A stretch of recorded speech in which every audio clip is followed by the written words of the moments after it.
Ich bin mit Gott unterwegs. Heisst für mich, still sein, demütig, in ein Eckchen hocken. So war für mich das Bild vom Christ, ganz ehrlich, ganz lang. Ja, nichts bewegen. Dann nicht alle Freude. Gott möchte sagen, ich habe dir etwas gegeben, um einen Unterschied zu machen.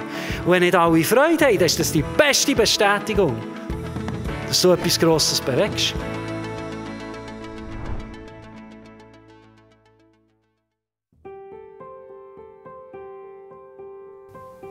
Gaben und Talente entdecken, glaube ich, ist etwas ganz Wichtiges. Und für das zu machen, glaube ich, ist eine Voraussetzung ganz wichtig. Und das ist, dass du weißt, dass du Gaben und Talente hast. Also es gibt niemanden, der keine Gaben und Talente hat. Also das heisst, auch du hast Talent ganz sicher. Eben nicht nur eins, ich glaube auch mehrere. Es steckt in uns innen und du hast das in dir. Du musst nicht irgendetwas erfinden, sondern du hast Begabungen und Talente in dir. Und das ist wie die Voraussetzung, für dich überhaupt zu entdecken. Und dazu ermutige ich dich einfach, dass du entdeckst, was in dir innen steckt. Weil es hat viel auch mit Leidenschaft zu tun. Weil das, was wir gerne machen, ist viel auch das, was wir gut können. Das heisst nicht alles. Es gibt auch Sachen, die ich gerne habe, aber nicht so gut kann. Ich habe zum Beispiel in vielen Sachen ausprobiert, wo ich sagen musste, nein, das passt jetzt nicht ganz zu mir. Aber das hilft ja auch, einem weiterzukommen, weiterzubringen, wenn man kann sagen, das ist jetzt nicht ganz das, was zu mir passt. Und darum fang einfach an, probier aus. Du kannst über Situationen lachen, wenn es mal nicht funktioniert. Aber trau es dir zu, weil Gott sieht ganz, ganz viel in dir. Und fang einfach an einem Ort an, geh zum Nächsten und gib dir Zeit. Weil die Zeit wird ganz viel zeigen, was in dir drin steckt. Und es wird sagen für dich und für die Leute um dich herum, dass du wirst staunen, wenn du mit Gott dran bleibst und dir zutraust, dass Gott Gaben und Talent in dir hineingesteckt hat. Jetzt wollen wir anfangen. Und wenn wir anfangen, möchten wir doch auch noch recht herzlich alle begrüßen, die das Podcast immer wieder nachschauen. Geben wir ihnen einen lauten Applaus aus dem Kaufhofen raus. So schön habt ihr eingeschaltet. Wir starten eine neue Serie, wo wir die nächsten 3 Sonntage darüber reden werden. Es geht darum, entdeckt deine Gaben und Talente. Heute ist auch das eigentlich so ein bisschen das Thema. Also es geht darum, so ein bisschen das Potenzial zu entfalten, herauszufinden, auch, wie können wir unsere Begabungen auch einsetzen. Was ist Gottes Idee? Warum beschenkt er uns mit Begabungen und Talenten? Und ich bin überzeugt, bei den einen oder anderen denkt jetzt ein bisschen, da mit den Begabungen und Talenten und bla bla bla. Das habe ich schon manchmal gehört. Und ich weiss, am Schluss sollte sie dann für Kille einsetzen oder, und so weiter. Sie fahren schön den Bogen fahren oder sie haben ein bisschen wenig Mitarbeiter und darum sie wieder ein bisschen über Begabungen reden. Und dann kann man sagen, nein, es geht nicht um das. Sondern ich möchte euch wirklich einladen, probiert euer Herz aufzutun, weil ich selber erkennen, dass in der Bibel so viel über das steht. Und ich möchte auch das komplett offen lassen. Nehmt in dieser Serie, also sowieso, aber nehmt bewusst in dieser Serie das, was für euch stimmt. Weil ihr werdet merken, das ist so ein Leidenschaftsthema von mir. Ich habe die Predigt vorbereitet, aber ob ich das erzähle, was ich vorbereitet habe, ich weiss es noch nicht genau. Ich schaue, was herführt. Nein, weil das ist das, was mich so etwas von begeistert, weil ich schon viel erleben oder auch viele Menschen sehe. Und ich sehe meistens schon so viel in denen, die sie selber noch gar nicht kennen. Und ich habe nie Mühe, anderen Leuten Verantwortung abzugeben, weil ich so viel sehe, weil ich weiss, mit Gott zusammen kann jeder Mensch eigentlich so viel erreichen in meinem Leben. Und das ist für mich so ein Leidenschaftsthema, weil ich immer probiere, Leute zu ermutigen, grösser zu denken, weil ich sehe, der Zeitgeist, der probiert uns auch immer ein bisschen zu sagen, du kannst es nicht, oder du kannst, ja, wenn du etwas kannst, dann kannst du einfach irgendwo etwas ein bisschen codieren oder was auch immer und dann gibt es gratis Geld und so weiter, oder? Es ist so ein bisschen das, oder? Du die ja nicht irgendwo zu fest reingeben, sondern schau, dass du möglichst viel frei hast und dieses weiss, aber ich bin überzeugt, wenn wir das göttliche Denken wollen, anfangen, unser Herz reingehen, dann werden wir merken, dass Gott so viel anders denkt. Und es geht mir nicht darum, irgendwo Parallelen zu all dem, was in der Welt geht oder was zu setzen, aber ich möchte euch ermutigen, euch selber auf eine Reise zu begeben, weil ich selber an meinem Leben sehe, dass so viel mehr möglich ist. Und ich bin noch nicht mal 40 und bin so gespannt, was wird noch alles kommen, wenn ich es schaffe, immer mit Gott dran zu bleiben, wenn ich es schaffe, immer ihn wieder einzuladen in diese Situationen, wo ich selber drin bin. Wir wollen anfangen, und zwar steht im 1. Korinther 12, 6-7, lese ich das hier aus der Bibel vor. Dort steht, es gibt viele verschiedene Kräfte, Aber es ist ein und derselbe Gott, durch den sie alle in uns wirksam werden. Bei jedem zeigt sich das Wirken des Geistes auf eine andere Weise, aber immer geht es um den Nutzen der ganzen Gemeinde. Wie Sie hier spannend finden, wie steht, bei jedem zeigt sich das Wirken vom Geist, also wenn wir mit Gott unterwegs sind, und ja, das ist ja das, was wir eigentlich auch glauben, der Heilige Geist, aber das ist dann ein ganz anderes Thema, wo man da rein könnte, wenn wir da auch in unser Herz hineinlassen. Dass in der Bibel steht, dass sich das Wirken auf unterschiedliche Art und Weise zeigt bei uns allen. Jetzt ist es aber oftmals so, was passiert. Wir schauen links und rechts. Auf Instagram schauen wir eins weiter runter, was kommt nachher. Und wir schauen so viele andere Menschen an und haben das Gefühl, das, was die können, oder das, was sie irgendwo vielleicht Begabung haben, das sollte auch meins sein. Aber wenn wir unser bestes Leben leben, ist es so wichtig, dass wir eben nicht links und rechts schauen, sondern herausfinden, was hat der Gott überhaupt für mich parat? Er hat mich einzigartig, wunderbar designt, geschaffen. Was ist das, was ich wie bekommen habe, was kann ich fördern und vorwärts bringen? Und da muss man sich auf eine Reise begeben. Da muss man probieren, mutige Sachen irgendwo probieren zu entdecken, weil ich bin überzeugt, wir selber können mehr mit Gott zusammen rausholen, als wir selber glauben. Wir sind so viel mehr fähig, als wir manchmal denken. Der Mensch ist so genial geschaffen von Gott, dass er wirklich einen Unterschied machen kann in dieser Welt, wo wir sind. Ich möchte noch schnell mitnehmen auf meine eigene Reise. Das Ganze angeht, auch Begabungen entdecken und überhaupt, wie soll ich sagen, ein bisschen Fan sein von Begabungen zu entdecken. Und am Anfang, als ich anfangen zu arbeiten, war für mich ganz klar, arbeiten, das musst du einfach, dass du dann Feierabend hast, oder? Und dass dann noch irgendwo Snickers kannst du gänkeln, brauchst ein bisschen Geld. Die Eltern haben gesagt, sie wollen dann nicht mehr ewig zahlen, oder? Darum muss man irgendwann schon arbeiten. Aber für mich war klar, nur so wenig wie möglich. Möglichst wenig Aufwand betreiben, möglichst wenig Zeit dort verbringen und dann möglichst viel rausholen. Und das hat so ausgesehen, ich habe die Lehre auf der Bank gemacht und ja, wie soll ich sagen, ich habe dort angefangen, bin dann am Schalter gewesen, dann nach der Lehre habe ich auch ein bisschen geschafft, dann bin ich auch dort am Schalter immer so, wie soll ich sagen, so ein Banker halt, oder, einfach dort gehöckelt. Und ja, dann sind schon die Leute gekommen und so, aber mit der Zeit war das dann auch immer ein bisschen das Gleiche gewesen und ich dachte, ja, für mich reicht das ist schon gut, ich chill es mal, oder, das ist mein Leben, ich bin einfach mein Leben lang so ein bisschen Banker. Und ich dachte, ja, die Schalter sterben nie aus, jetzt gibt es schon langsam nicht mehr, oder, also ich hätte mich entwickeln müssen. Aber dann hat es so ausgesehen, dass wir auch bis um 5 Uhr den Schalter offen hatten und etwa ab der 4. ab 3 habe ich mich vorbereitet. Dass, wenn der Schalter fertig ist, dass ich möglichst schnell gehen kann. Also ich habe schon alle Nötchen gerichtet und alles das, weil ich gewusst, sobald 5 Uhr ist, dann kann ich beschließen und dann muss ich ein paar Sachen machen. Und wenn ich Vollgas gebe, dann bin ich 13 Abdos. Wir haben x-mal schon mehr Banknoten, ich habe die schon vorausgezählt, falls niemand mehr kommt, dass sie schon gezählt haben, dass ich eben schnell gehen kann. Und ich habe alles immer schön ich sage, ich hatte einen Lauf, der war so perfektioniert. Jeder Schritt war passend, dass ich eben gehen konnte. Ich kann mich so gut erinnern, weil ich so dachte, das schaffe ich so blöd. Oder? Und Gott will ja vor allem ja Bibel lesen und sicher nicht arbeiten oder irgendwo Sachen, oder? Dass ich irgendwo ein bisschen lieber Liedli singen und so weiter. Aber dieses ist ja auch so nicht mit Gott, oder? Ich habe es mir so erklärt, ich mich so gut erinnern, das ist so lustig. Ich habe eine Konversation mit meinem Dad gehabt, die vergesse ich nie mehr. Ich weiss sogar noch, welche Sonnenbrille sie hatte. Ich bin im Garten gehockt und mit meinem Papu, ja, das dürfen. Ich glaube, ja, auch, wie mitbekommen, der hat immer den Leuten helfen, der hat immer das Potenzial in den Leuten gesehen, der hat immer Ideen noch heute gehabt und immer wieder Sachen entwickelt und vorwärts gebracht und so weiter. Und hat immer gross gedacht und dann ist er halt manchmal auch nicht der Punkt, dann heimgekommen, wo das Nachbarat ist oder eben wie nicht schön immer am 13 ab oder nachher die Arbeitsstelle verlassen und so weiter. Und wir haben irgendwann so im Garten geredet oder ich habe zu ihm gesagt, weisst, ich werde nie, wirklich nie, irgendetwas schaffen, wo ich nicht Punkt am 5 Uhr gehen kann. Und ich weiss noch, wie der hat mich angeschaut und er hat nicht viel gesagt. Dann.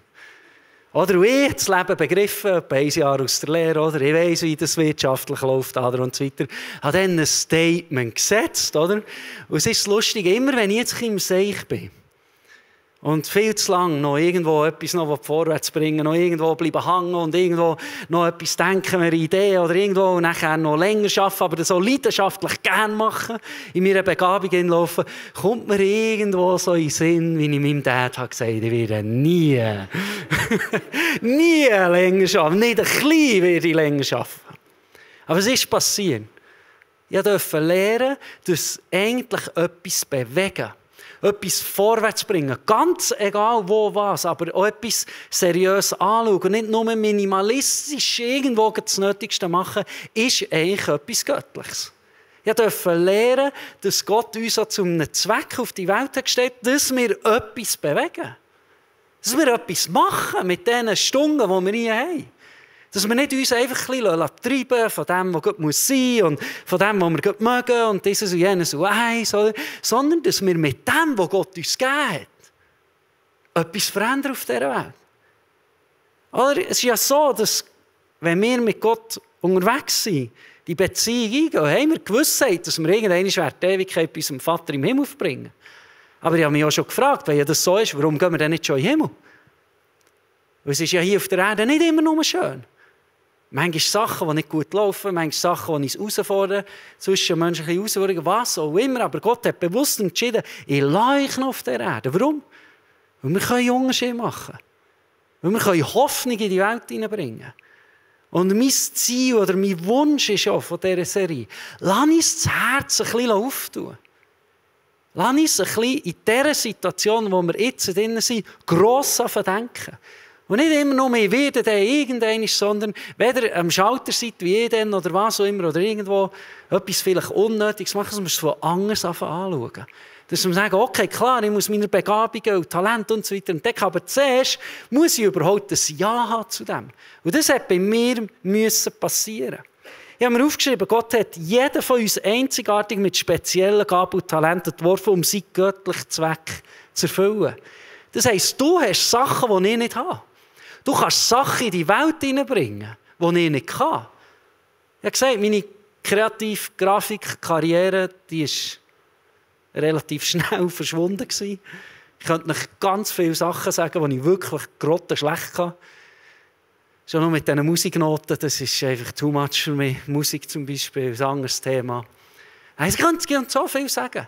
Aber Gott hat uns mit Begabungen beschenkt, dass wir die auch zum Guten einsetzen. Und vielleicht hockst du heute am Abend da, hast du auf Livestream eingeschaut und denkst, ja, ich habe nichts oder was auch immer, oder ich weiss nicht, ich kann eigentlich nichts richtig, überall nur im Durchschnitt oder ungenügend sein oder was auch immer. Und dann möchte ich dich ermutigen, einfach zu sagen, ich habe nichts, ist der einfachste Weg. Dann möchte ich dich ermutigen, wie auch Debbie vorhin im Clip gesagt hat, etwas zu probieren, nicht aufzugeben, weiterzuentwickeln, zu lernen, mit Leuten, die etwas haben, zusammenzuhocken, zu profitieren, Sachen zu entwickeln. Und durch das ehren wir Gott. Durch das geben wir ihm auch alle Ehre. Und ich bin überzeugt, sich das so wie zu Herzen zu nehmen, ist genauso heilig, wie mit dem zu reden, durch das Beten, genauso heilig, wie mit dem Geld Gott ehren, genauso heilig, wie Gott Zeit schenken. Es ist so genau gleich viel wert, wenn wir auch sehen, dass Gott mit uns etwas bewegen will. Und das heisst für mich auch nicht, wenn wir den ersten Vers lesen, ja, es müssen alle Gemeinden reinsäckeln und alle von hier aus irgendwo etwas. Nein, Gott hat uns eben einzigartig, wunderbar geschaffen und an unterschiedliche Orte hergestellt. Weil du erreichst Leute, die ich niemals erreichen. Und das ist Gottes grosser Plan. Wir sind alle Umfelder in Familien, Arbeitsstellen, Klassen. Und ich bin überzeugt, Gott liebt es, wenn Menschen wieder aufstehen und sagen, eigentlich will ich das, was ich habe, entdecken, fördern, wenn ich es noch nicht habe, eben wirklich entdecken und auch zum Wohle von anderen einsetzen. Wenn wir Stimmung machen können, dann bringen wir es rein und nicht nur in unserem 2-3 Kollegenkreis, dann bringen wir es rein, ermutigen wir die Leute, dort wo wir sind. Wenn wir unglaublich brillantes Hirn haben und Intellekt von weiss nicht was, dann bringen wir das rein, dass irgendetwas Gutes vorwärts geht. Dass wir es mit Gott zusammen in einen unglaublichen Turbo hineinbringen. Spannend ist auch, wie wir lesen, Lukas 19, 26. Ich sage euch, sagt Jesus, erwidert er, jedem, der hat, wird gegeben, wer aber nicht hat, dem wird auch das genommen, was er hat. Das ist ein Bibelvers oder die ganze Story dort. Das ist noch heute für mich irgendwo schwierig, wenn ich im Fairness denke, mir überlegen, es ist doch nicht fair.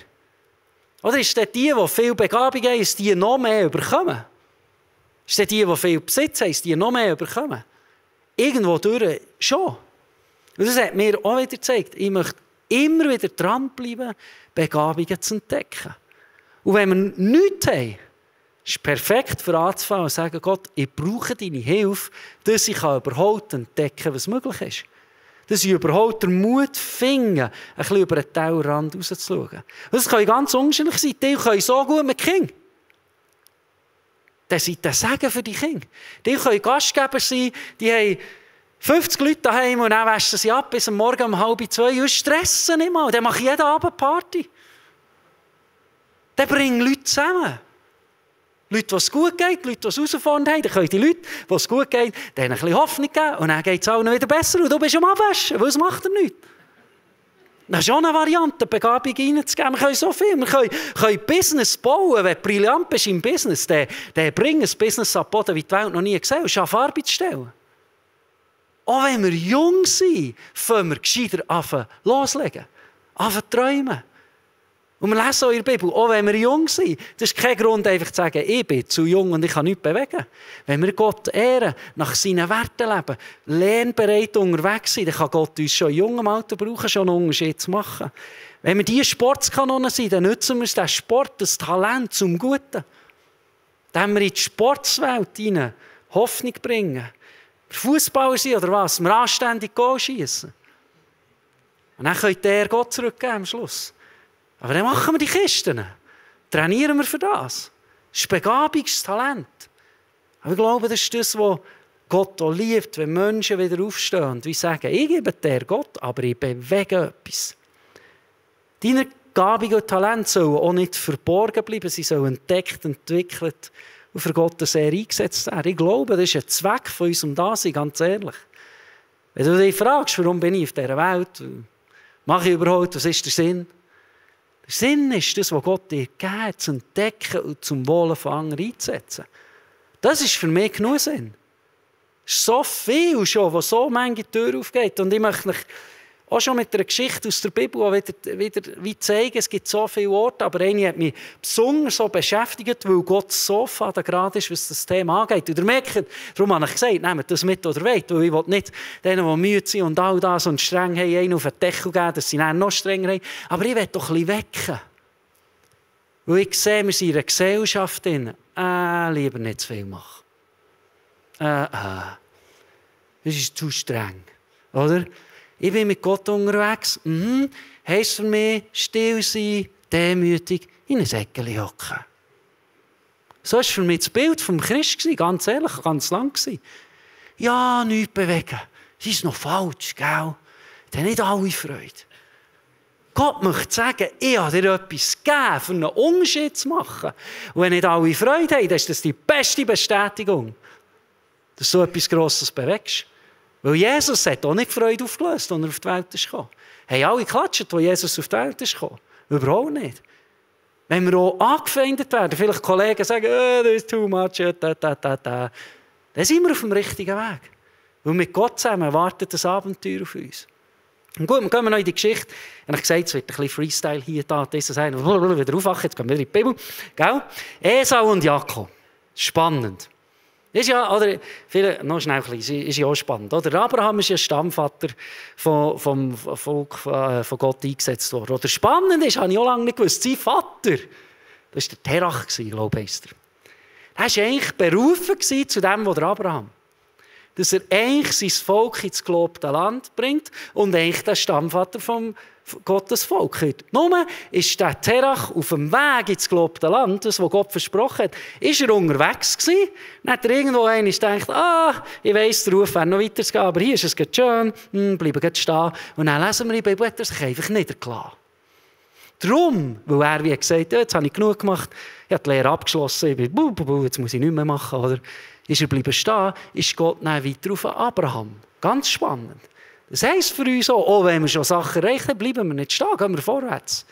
Gehen wir vorwärts, mit Gott zusammen, liegt noch viel, viel mehr drin. Gut, weiter gehen wir. Abraham, dann ist der Isaac gekommen. Der Isaac hat 2 Söhne gehabt, der war der Esau, der Jakob. Oder? Und es gibt ja auch das Liedli da mit dem Linsengericht oder was, vielleicht habt ihr es auch schon gehört.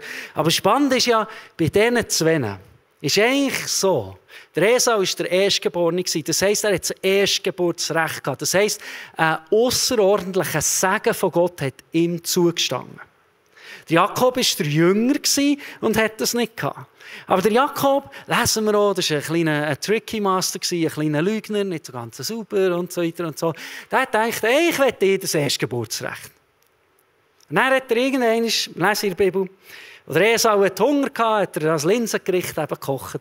Und nachher hat der Jakob dem Esau gesagt, willst du nicht noch ein bisschen essen von dem? Der Esau hat gesagt, ja, ich habe Hunger, gib mir es nicht. Der Jakob gesagt, du trittst mir dein Erstgeburtsrecht ab. Dann gebe ich dir das Linsengericht. Fairer Deal, oder? Ein Riesensegen von Gott gegen so ein scheiß Linsengericht, oder? Der Esau sagt, was wollte ich schon mit dem Erstgeburtsrecht? Ich will jetzt Linsen essen. Ich gebe dir das. Also der Esau hat etwas von Gott geschenkt bekommen, er einfach so abtritt. Spannend. Versteht mich nicht falsch. Es ist nicht irgendwie Deckel auf den Ring oder was auch immer. Malachi 1, 2 bis 3. Und der Herr antwortet, ist nicht Esau der Bruder Jakobs. Jakob liebt dich, Esau dagegen hasst dich. Ich weiss nicht, in der Bibel lesen, dass Gott Menschen hat. Das ist für mich schwierig einzuordnen. Gott liebt Menschen. Aber gleich habe ich mir überlegt, was ist passiert, dass Gott zum Jakob sagt, den liebe ich, der auch ganz viele Fehler gemacht und nachher aber zum Esau sagt, der trenne mich. Ich glaube, es ist das. Der Esau hat einfach so abgetreten, was er eigentlich hätte bekommen. Und ich habe mir überlegt, wo habe ich manchmal vielleicht Momente, wo ich denke, okay, gut, ich habe irgendwo Sachen bekommen, Begabungen, ich könnte sie auch einsehen, aber ich mache einfach nicht. Ich mache nicht, weißt, das ist immer meine Flucht. Wenn ich nicht mehr sage, ich will einen Job, und dann ist irgendwie so Hauenabwart, wo ich nur Rasen mähen muss mit dem Drucker. Wenn ich meiner Frau sage, ich will Rasen mähen, dann sagt sie im Gang, mit Gott reden, hör auf mit dem blöden Rasenmäher. Manchmal ist das menschliche Naturell, ich will doch nicht immer, es ist stressig, es ist mühsam, ich will meine 2,5 Tage Woche und der Rest irgendwie ein bisschen. Wir alle haben den Kampf. Aber ich glaube, Gott möchte uns ermutigen, zu sagen, schau, fing deine Begabungen, entwickle sie, zu dem kommen wir das nächste Mal, und mach etwas. Und wenn du sie nicht hast, dann such. Gib nicht auf. Gib dich nicht einfach zufrieden mit irgendwo, nicht gegen auch sehr einfache Jobs, aber fing raus, was Gott für dich parat hat. Mach nicht wie der Esau einfach, sind wir gleich. Ich lebe mein Leben, ich gehe mal schauen, ich gehe einfach vorüber, wo du das Papa. Ich werde dann schon irgendwie älter und irgendwann habe ich dann eine Passion und dann muss ich nichts mehr machen. Papa. Das ist nicht das, was Gott sich wünscht. Und ich möchte uns ermutigen, dort doch ein bisschen Angst zu denken. Wenn du nichts hast und das Gefühl hast, ich habe keine Plattform, ich habe kein Team, das ich leiten kann und ich habe nichts, das ich bewegen kann. Ich möchte dich ermutigen, treu im Kleinen führt zur Entdeckung von grösseren Begabungen und Möglichkeiten. Es fängt immer dort an. Wie machen wir das Kleine? Wie machen wir es, wenn es niemand sieht? Wie machen wir es, wenn es anschneckelt? Wenn es vielleicht nichts bringt? Gott liebt es, wenn wir Exzellenz reinbringen. Wir uns das Beste geben. Und darum möchte ich euch motivieren. Einerseits, ja, testet aus, findet raus, wo blüht drauf. Macht nicht ein Jahr einfach so für nichts. Findet raus, was Gottes Plan ist für euer Leben. Und wenn ihr es nicht herausfindet, dann gebt nicht auf, das zu suchen. Und dann ist Gott mit uns auf einer Reise. Gott möchte vorwärts gehen, Gott will entwickeln. Gott braucht jeden von uns. Und vielleicht hörst du es das erste Mal, dann bin ich froh, hörst du es. Ich sage das meinen Kindern schon bevor sie auf die Welt kamen, schon zum Buch geredet. Ich habe zum Buch gesagt und gesagt, du willst mal einen Unterschied für deine Generation machen, weil ich will, dass sie das begreifen. Dass sie sich auch nicht abdrücken, wenn jemand sagt, du willst nie etwas. Du Du hast die Begabungen nicht. Du hast die Noten nicht dazu. Dieses Jahr, jenes Jahr, es gibt so viele Wege. Mit Gott ist nichts unmöglich. Und ich möchte uns motivieren, entdecken, entwickeln, Gott darum bitten, Unterschied zu machen, dort, wo wir sind. Positivität in die Welt hineinbringen. Ich glaube, es braucht es mehr denn je. Und dass wir auch Sonntagabend uns treffen, Livestream dabei sind, was auch immer, Small Groups haben, zusammen Gemeinschaft pflegen, aber dass wir einander ermutigen, grösser zu denken. Mit Gott zusammen Unterschied zu machen, einander ermutigen, okay, du bist in dieser Schulklasse, das ist nicht easy, ich weiss, du musst es nur noch zusammenführen, aber dann nützt die Zeit noch. Mach einen Unterschied dann. Mach irgendetwas Gutes. Bring es vorwärts. Und ich bin überzeugt, wir alle werden staunen, wie Gott auf das Mal anfängt. Es fängt an mit unserem Herzen. Wir müssen nicht heilige Menschen sein, wir müssen nicht immer alles richtig machen, sondern glaube vielmehr einfach die Bereitschaft entwickeln und wie Gott einzuladen in die Situation, dass er darf uns brauchen. Dass er darf uns brauchen, für ein Segen für die Menschen zu sein.